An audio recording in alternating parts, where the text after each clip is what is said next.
March 12th, 1888.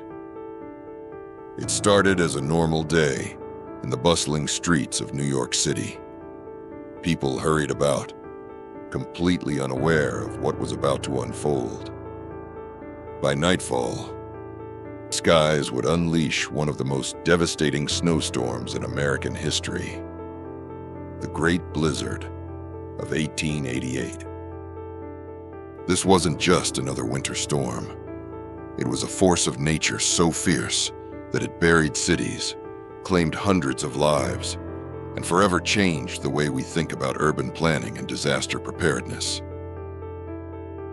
Today, we'll take you on a journey back to that fateful week to understand how this storm not only brought chaos, but also sparked innovation.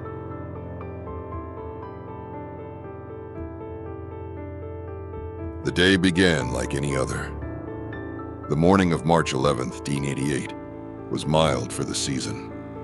Merchants opened their shops, children played in the streets, and commuters took horse-drawn carriages to work. Newspapers carried no warnings of impending danger. After all, meteorology was still in its infancy. But high above the Atlantic, nature was brewing a storm of unparalleled magnitude. A warm front collided with a mass of Arctic air, creating the perfect conditions for what would become a deadly blizzard.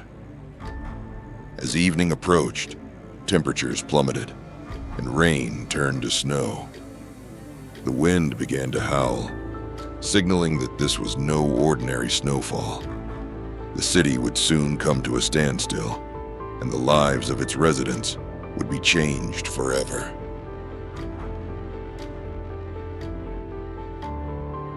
When night fell on March 11th, the storm showed its true ferocity. Snow began to fall at an astonishing rate, reaching 4 inches per hour. Fierce winds howled through the streets at speeds of up to 80 miles per hour. By midnight, the city was under siege. Snowdrifts towered over buildings and buried entire neighborhoods.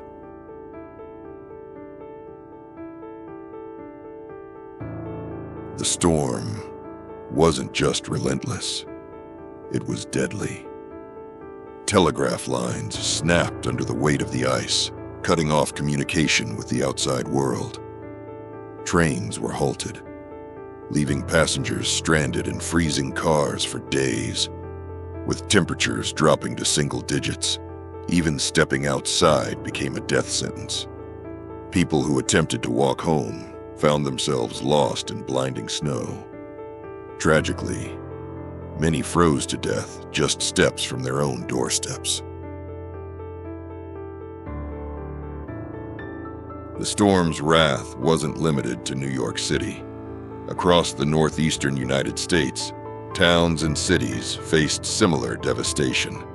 In Connecticut, Rhode Island, and Massachusetts, snow buried homes and stranded families.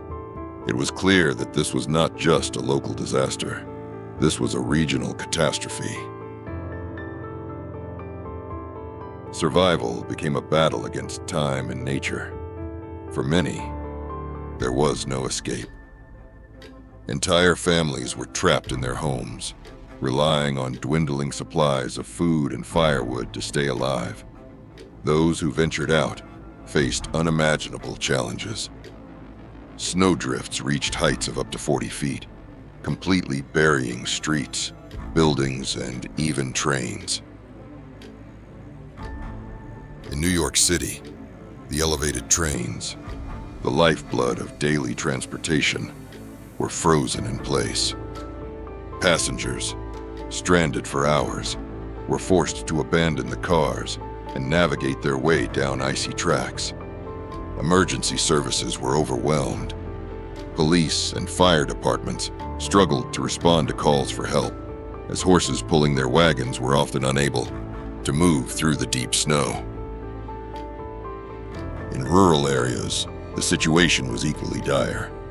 Farmers faced the grim reality of livestock freezing to death in their barns. Some families burned their furniture just to stay warm. Stories of heroism emerged, neighbors helping neighbors, sharing what little they had to survive. Yet, the storm claimed over 400 lives, leaving a trail of heartbreak and devastation in its wake. When the storm finally subsided on March 14th, the scale of the destruction became evident.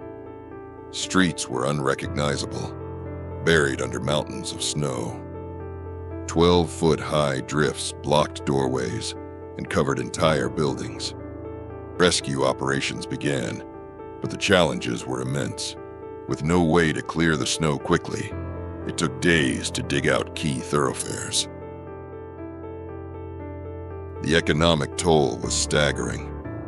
Businesses remained closed, cutting off vital income for thousands. Railroads suffered millions in damages, and the maritime industry, already reeling from the storm's high winds, lost countless ships and crews to the sea.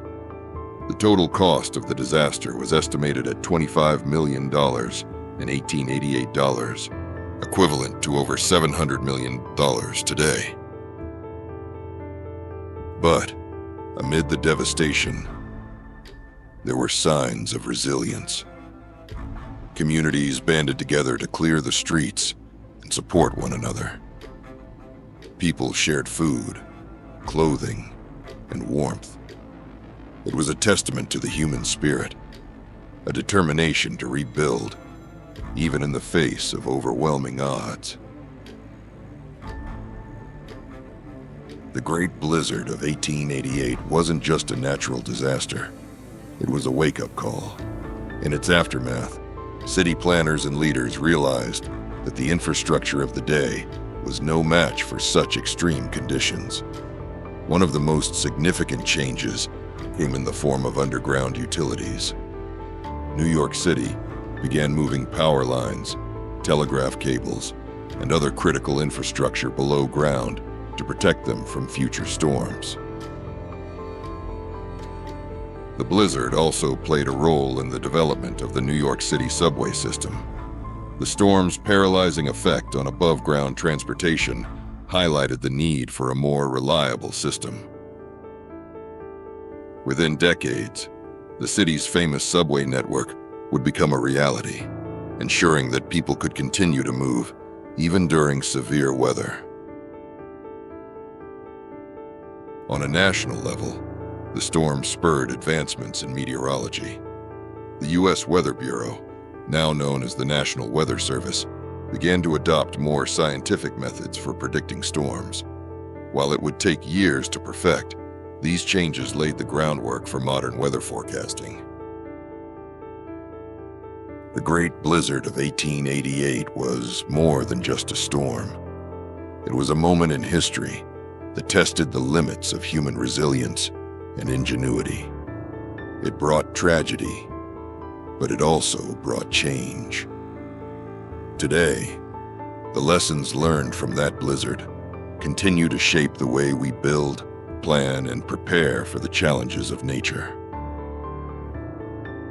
So, the next time snow begins to fall, remember, it's not just the storm that defines us, but how we rise to meet it. Thanks for joining us on this journey into the past. If you enjoyed this video, don't forget to like, subscribe, and share for more incredible stories from history. Stay warm. We'll see you next time.